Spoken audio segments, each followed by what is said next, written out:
This BBC podcast is supported by ads outside the UK. History this week, February 1905. A quiet morning at the rail yard until the ground gives way.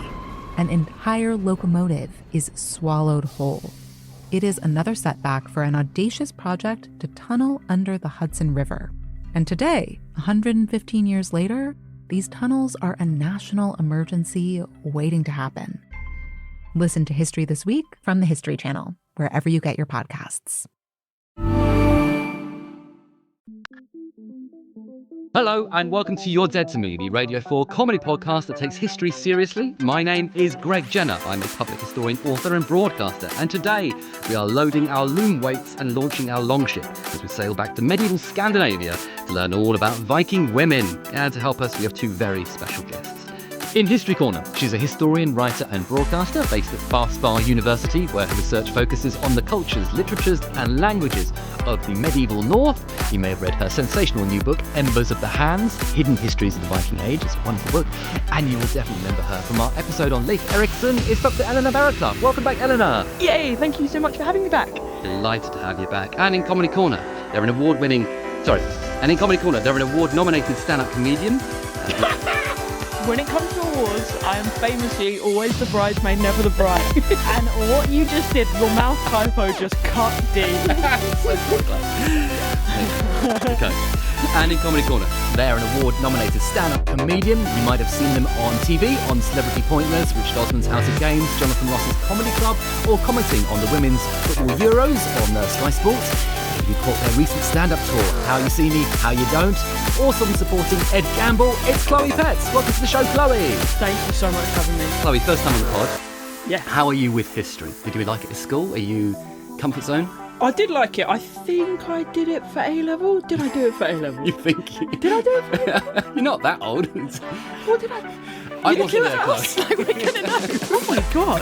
Yes, you did it for A-level. I think I must have, because I really liked it. Did I do it for A-levels? Now I'm going to list my A-levels. I definitely did English because I did that at uni. I did maths, history, theatre studies. Oh, and then I did classics as well.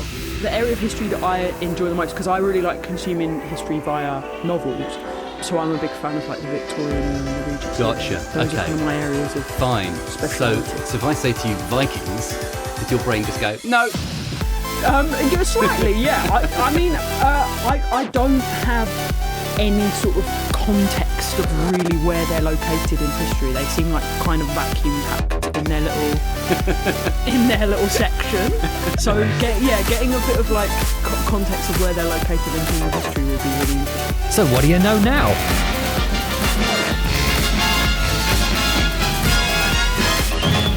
This is the So What Do You Know? This is where I have a go at guessing what you, our lovely listener, might know about today's subject. And I reckon when you hear Viking, you're probably thinking big, hairy men in historically inaccurate horn helmets. No horns. But today we're honing in on the women.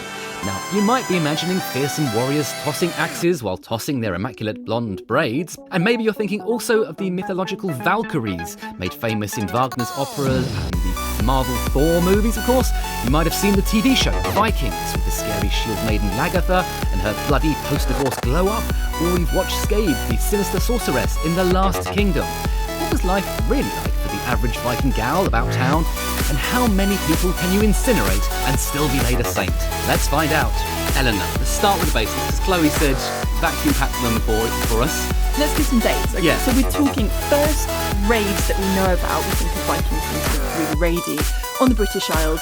End of the 8th century, so like 793 classic raid on Inspan, possibly a little bit before then, all right? And then how long the Viking Age goes on for sort of depends on how we're defining it, but let's say kind of up to 1100, except a lot of the evidence actually comes from after that. Then in terms of where we're talking geographically, the homelands of Scandinavia, so Denmark, Norway and Sweden. That's where it all starts, except a really exciting thing about the Viking Age is that it's all about expansion, colonisation, exploration.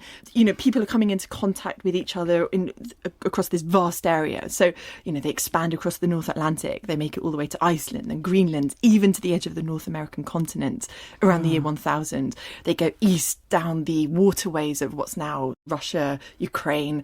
They end up in the Byzantine Empire, which is centred on what's now Istanbul in Turkey. Yeah. And then they end up further east than that. They end up sort of around Baghdad, that sort of region. So they're really far travelling. And that's a really important part of what they are. But also because it's over several hundred years, there are big changes over that time. So, for example, they start pagan, but then around the year 1000 or so, we see this sort of conversion to Christianity. The fact that you're like, the Vikings went to the Byzantine lands, it feels like a Marvel DC kind of crossover. Where you're like, they knew each other. They knew about each other. Like, they saw the big, hairy ginger men. Yeah. Okay. So, Chloe, what do you imagine the Viking women were up to while the lads were on tour? They're off doing all these gallivanting around half the world. What are the women up to? I hope a lot of intense lesbianism, if I'm honest. That must have been what was going on. There's probably some. I mean, let's be honest, there's probably some. Oh, yeah, there's sort of later prohibitions against it, which suggests people are up to things. Yeah. We're trying to reframe the picture, because I think it's quite easy to think of men in their longboats going off to pillage and to plunder and to settle. How do the women... What is their life like? How does it sort of fit into that story? Well, there's no Viking Age without the women, for a start. Sure. So for a start, it's things like that sound a little bit tedious or worthy if you're into Vikings because they're glittery and cool and fun and dramatic. But things like textile production, you need clothes, but you also need sails if you're going to go across the ocean. If you're looking to trade or to raid or to settle or to colonize, find new lands, you need wind power to actually get across that ocean. Without the women, you don't have sails, you don't have clothes, you also don't have children, and that's because obviously some people are having the children, but other people are also helping bring up the children. So you need that next generation. So on a very, very basic level, take away the women and you've got nothing. Also, they're doing most of the food preparation. They're looking after the houses when or the longhouses and the farms when sort of the men might be on their hunting or their raiding expeditions, whatever it is. And so take away the women and you've got some hungry, naked men in a rowing boat. Which is a Channel 4 documentary that I would watch. We need to start, I suppose, with the life of women. Actually, let's start with girlhood, right? What would you expect of a Viking girl's upbringing, Chloe? She's probably getting taught just to do the classic stuff, the food making, skateboarding. Yeah. She's a couple of ollies. I think probably skateboarding.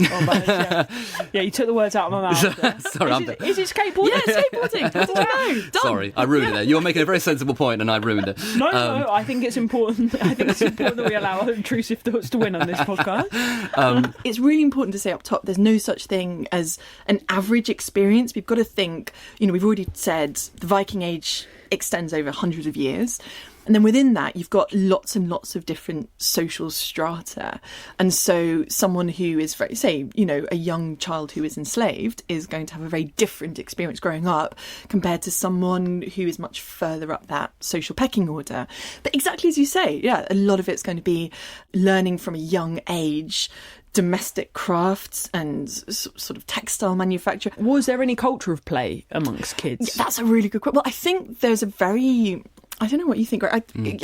Children play. Play is sort of a universal impulse. The question is, at what point does that stop? And I think that certainly compared to today, at the point where, children nowadays might be going out on their skateboards, these girls are probably in there learning how to weave. There's also slightly less pleasant stuff. So, for example, it looks like there's a higher rate of female infanticide. I was wondering whether that might be the case. That seems likely. It's really hard to prove it. So just to be clear, that is the deliberate killing of little baby girls because you don't want a girl, you want a boy. Yeah, exactly. Which is horrible. We're a comedy show, but that is, we have to talk about this stuff. Does it improve for teenagers?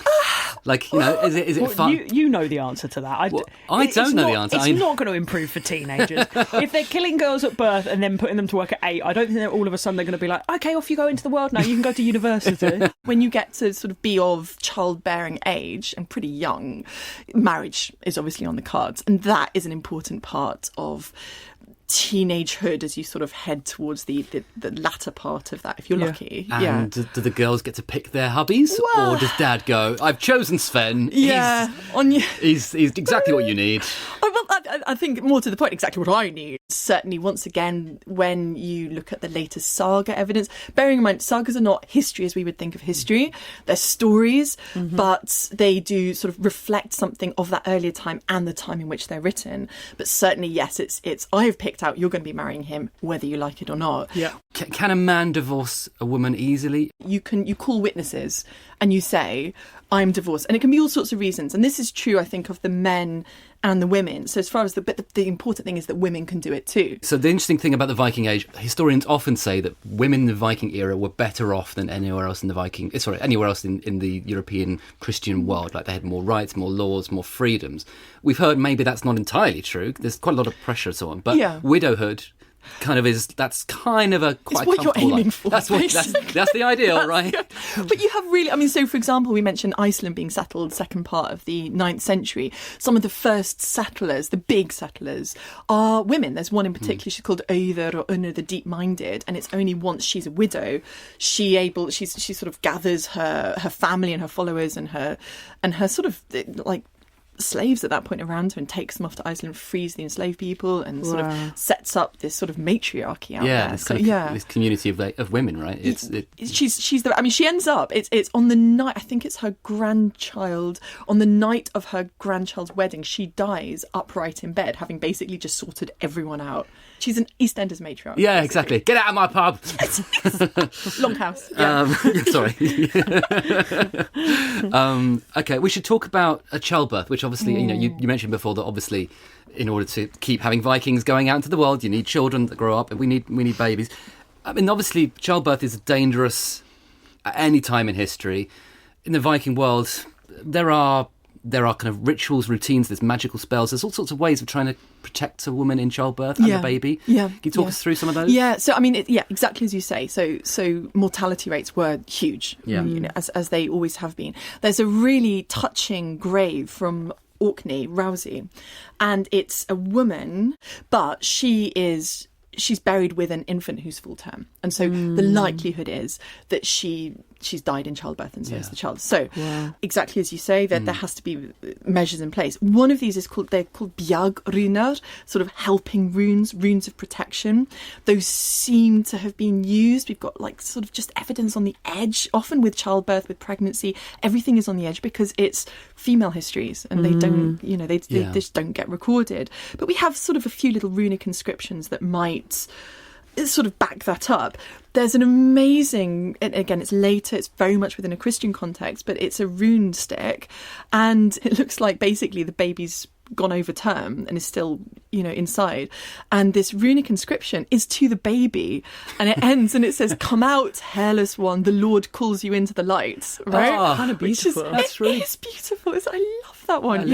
But let's get back to a woman's work, the kind of daily domestic. She's not just obviously giving birth to the next generation. There's a lot she's got to look after in the house. Yes, definitely. So they're very much in charge of the household. The household isn't just sort of immediate family or relatives. You've got quite a community, depending on how big this farmstead is. You've got responsibilities for making sure everyone stays alive throughout the winters. You've got to be able to cook, but you've got to be able to store food. You're going to be looking after the farmstead. As I said before, you're going to be textile production. Medicine? Exactly. Right? So that's the other. And again, so there's a really interesting episode from Heimskringla, which is sort of a big group of king's sagas, essentially, where there's a battle, someone's injured, and they go into the tent, and there's a healing woman there, and she basically feeds them this mixture of sort of garlic and herbs and nasty stuff, because the idea is that once you eat it, if you can sort of smell the garlic from the wound, it's gone through, and it's sort of a fatal wound, essentially. That's one of the worst things I've ever heard in my life. I think I'd rather just not know. But that is I think I'd rather just die not stinking of garlic. That's what the character says. He's like, "No, I'm cool, thanks very much." So, you keep your garlic soup. But the fact is, there's women in there doing that. There's also sort of religious aspect. There's a type of sort of magic called seidr, and again, we're back in sort of more pagan context here, that a woman is particularly meant to practice. The Old Norse word for a female practitioner of magic or seeress is a vulva. So there you go. Wow. Yes. So is that where we get that? It's spelled word differently. And then, of course, there's sort of textile production, which is just like, I know it sounds boring to keep on going on about, but it's so important. It's like if we didn't have textile production, we would all be sitting here naked, right? It's like nothing happens. And we get a strongly worded email from HR, wouldn't we? But there's a special sort of women's quarters called a dingja.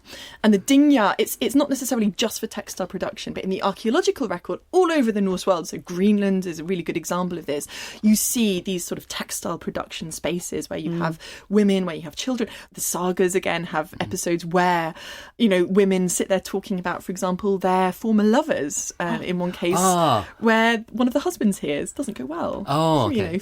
And in terms of weaving, it's not just humans who are doing the weaving. The gods weave too. Do you know what the gods would weave with when they were determining people's futures? Oh, they're the clouds. Oh, that's charming. Beautiful. That's beautiful. Nice? I mean, you're so wrong, but it's No, I'm going to say you're not so wrong, right? Because you've got these supernatural beings called the Norns, the Nornir. There's these three, and they're responsible for weaving the fates of humans, essentially. I like to think, they're basically just like pulling down threads from the clouds. So I'm like totally with you there. Yeah, but there is a nastier one. Yeah, come on. Let's have the gory one. Right, so the gory one, it's Valkyries this time.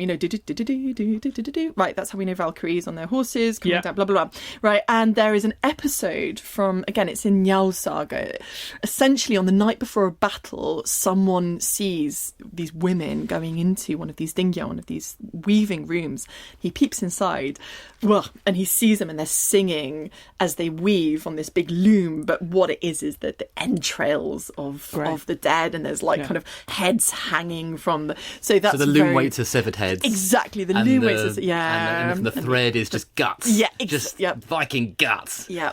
Do women go out on the ships, right? So we've heard them at home. They're doing the farming, they're doing the medicine, they're doing the weaving, they're looking after the kids. But do they get on long ships and go and settle Iceland and Greenland? Yeah, absolutely they do. This is really important. So Iceland, we've already talked about this matriarch at the beginning, one of the widows who goes out there, Una the Deep-Minded. Greenland is a really interesting. So Greenland gets settled first of all from Iceland in sort of Eric the Red. It's kind of 985 or something, and there are women absolutely going out there to settle. There's a rune stick that they found in one of the graveyards from Greenland, and it's not got a body in it, but it says, this woman, she died on the Greenland Sea. So basically she died on the journey over. Very much part of that cultural sphere. Let's talk about the lives of the rich Viking women, the elite. But I've got a favourite here. Okay, right. Go on, yeah. Okay, so this is Norway, Oseberg, so sort of southern Norway. Yes, oh my God. The classic. But there's a reason. It's an oldie and it's a goodie, right? So this is one of the most sumptuous burials. It's a ship burial. It hasn't been burnt, but these two... A what burial? A ship. Thank you. What did you hear? Really bad burial. It's an absolutely rubbish burial. Terrible burial. One of the worst I've ever seen. These two women have been placed in it. One of them is really quite old, sort of over 70. The other sort of late middle age, kind of maybe in her 50s. But there's nothing like it. There's wagons all beautifully carved with cats and faces, and possibly the cats, that's sort of the classically linked to Freya, one of the goddesses. There's wagons, there's beautiful things like sort of buckets and sacrificed horses and all. Also, I mean, there is nothing like it in terms of the amount of stuff that has been placed into it. They can even tell exactly what time of year this initial... Really? Little crab apples have been found. Oh, beautiful. Which is but also, talking of this sort of organic material, henbane seeds, I think, either henbane or cannabis, there's also this incredible tapestry, you think, beautiful, look closely, you see the trees are full of hanging bodies, right? So, sorry, yeah. These ladies sound terrifying. I know, yes! You think, what a lovely granny. Hang on a minute. Yes, dead bodies? Exactly. What? This is the woman I want to meet from the Viking Age. I'm like, I could have fun with you, right? But that's it. They're so elite, high status. It used to be thought that one of them was a queen, the other one maybe her, we could say handmaiden. She could be an enslaved person.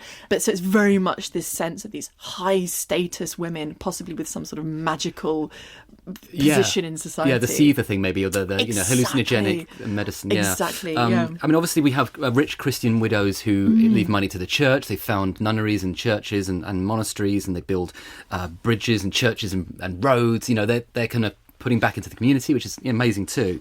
But we need to talk about Olga of Kiev. Of course we do. It's very important that we talk about Olga of Kiev. She's one of the most... I was getting antsy. You were thinking, when are we getting to Olga of Kiev? I mean, again, listeners might be thinking, Kiev's in Ukraine. Yes. I mean, the Vikings really get very far afield. Olga of Kiev, Chloe, how did she get revenge on the men who killed her husband? I guess she killed him back. I'm thinking of a sort of John Wick's one-man army kind of scenario where I think she's gathered up all of her weapons. Like ballerina, that kind of... Yeah, exactly like ballerina. Okay. And maybe she kills someone. What did John Wick kill in John Wick 3? He kills them with books or something like that. I mean, it's not far off. Yeah. I mean, if anything, she's more badass than that. Olga, by the way, sounds like a very sort of Slavic name. It's actually Old Norse. Olga is Helga. Yeah. Right, 10th century. And her husband is called Igor. Again, very Norse name, doesn't sound it, but Ingvar, Norse name, right? Yeah. He is killed by sort of a local tribe called the Drevlians. They've got beef with them, right? Mm-hmm. So Olga then says, "Oh, ambassadors, please come see me." Did she make a pie? There are pies in not this one. There are Norse. There are women who bake their children in pie. Okay, we're not even going to go there. I'm just going to get right. No, stick with Olga. She's cool, right? Okay, so the first lot, she basically buries the ambassadors alive. Okay, how? Well, it's all there in I think the it's sources from the sort of the 12th century, so it's maybe slightly exaggerated. But then the next lot, she lures the noblemen. She's like, "Oh, please come, have a bath." So have a sauna, isn't it? Come have a sauna. Come have a nice Viking sauna. And then she blocks them in the sauna, and then she sets fire to it. Yep. So that's the next lot. And then she just, for good measure, burns the whole settlement to the ground. Yes. Yeah, it's giving John Wick. Yes. John Wick. And then she converts to Christianity and is made a saint. So she... Well, if you're going to get forgiven, if you're gonna convert to Christianity and get forgiven for all your sins, then I think I would just really sin. Yeah. Do you know what I mean? I'm not just doing I've worn mixed fabrics. I'm doing I've killed all of my husband's murderers. Yes. Okay, so Olga's bloody revenge leads us nicely to the warrior women who we would have seen in TV shows. So I mentioned Vikings, I mentioned the Last Kingdom. It's a bit of a trope, the kind of shield maiden thing. Yeah. Is that pure Hollywood? Do we have any evidence for women going into battle? Yeah, it's not pure Hollywood. So there's a skeleton found on the island of Birka in Sweden. Very important sort of trading settlement in that period. People always thought, oh, well, that's a man because it was buried with weapons. It was found in the 19th century. Exactly. So for well over 100 years, we were like, that's a bloke. Yeah, exactly. Wow. Then, 2017, they look at the DNA and it's female DNA. They're like, oh, okay.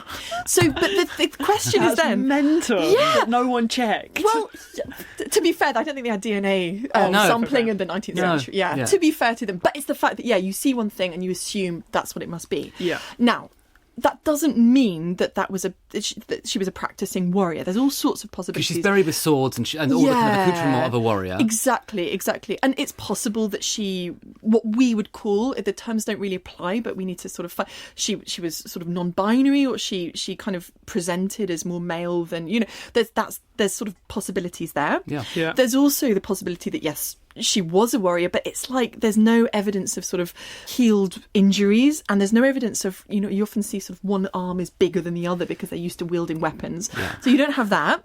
It's possible that, say, her father was a warrior and she's the only surviving child or something, and so therefore she becomes the encapsulation of that warrior lineage. There's all sorts of possibilities. Yeah. It doesn't make it, I think it makes it more exciting. Yeah, we know. don't know, right? We have this fascinating burial, and science has gone, it's not what you think, and now we've got question marks, and question marks are exciting. Exactly. But we can't pin it down. There could be multiple identities to this person, or one. But it's really interesting, and that's how archaeological science is changing quite a lot of what we think of the Vikings in some ways.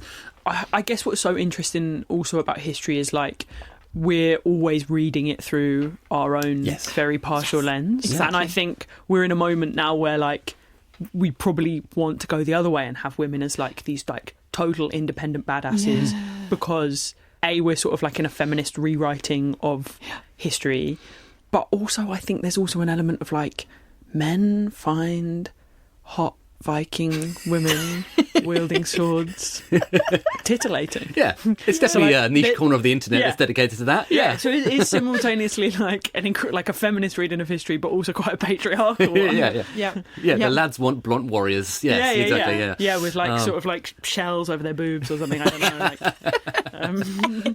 Yeah, but I think what we've learned so far, women could be all sorts of different things. Yeah, and, exactly. And the evidence points in different directions. And we'd like that placed on record that women can be all sorts of things. The nuance window! Time now for the nuance window. This is the part of the show where Chloe and I weave in the Dingjart for 2 minutes while Dr. Eleanor spins us a yarn about something we need to know about Viking women. My stopwatch is ready. You have 2 minutes. Take it away, Dr. Eleanor. Well, I think Chloe's pretty much done it for me because I want to pick up on exactly that last point that you've been talking about. And it ties us back also to the images that, Greg, you conjured up at the beginning. It's sort of like Valkyries, shieldmaidens, hotness or not so hot. It's like, it's feminist and it's also sort of quite reductive. And it's a really tricky thing because there's a reason we love that, right? They're badass. I didn't go into Viking Age history because I want to sort of look at textile production all the time. I mean, don't get me wrong, plenty of people do, but I didn't. I like the badass stuff, right? Yeah. But there is an issue there, which is when we look back in time, especially at this sort of like stereotypical hyper-masculine eras such as the Viking Age, it's that idea that almost women are only exciting or interesting or worth talking about if they're aping male role models and sort of like quite extreme ones at that. And what I'm trying to do in Embers of the Hands, this book, it's like meet ordinary humans on their own terms. And that's particularly true of the women. It's a way to find, it's how to bring their stories to life, not by shoving swords or axes in their hands, but although that does happen. In fact, there's one saga where a woman actually says, put an axe in my hand. Okay, so that does happen there. But I think historically speaking, women actually deserve better than that because their lives are so much more nuanced and multidimensional, more varied than these cartoon stereotypes. And so for me, that is my nuance window, that women themselves are nuanced. And when we look back in history and these hyper masculine periods of history from our perspectives, it's even more important. Meet them on their own terms. Brilliant. Lovely. Any final thoughts on that? Oh, applause. You've got a clap. And I can see you've got 25 seconds left, so I'll do quite a long clap. Can we do a really long one? Yeah, there we go. I want those 25 seconds of clapping. 25 is like a standing ovation at Cannes. We're all just like, very good nuance window. Thanks so much, Chloe. And also, of course, thank you, Dr. Eleanor Barraclough. Listener, if you want more Vikings, check out our episode on Leif Erikson. Also, we have one on Norse literature, which is lots of fun, K-Kurd. And for more warrior women, why not listen to our episode on Injinga of Indombo and Matamba, which is good fun as well.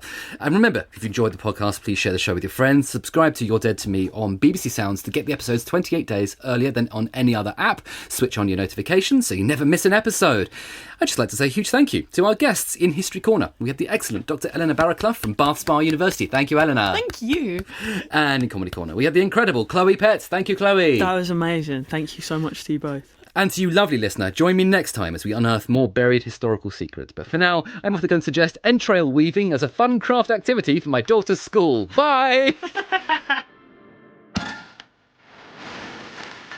You're Dead to Me, the BBC Studios audio production for BBC Radio 4.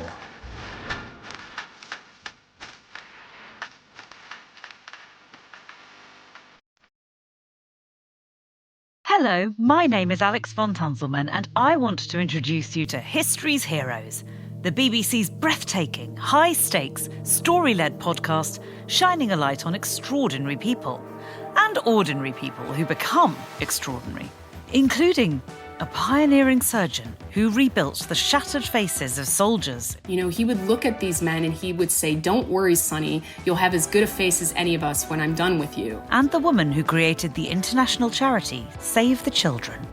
Subscribe to History's Heroes on BBC Sounds.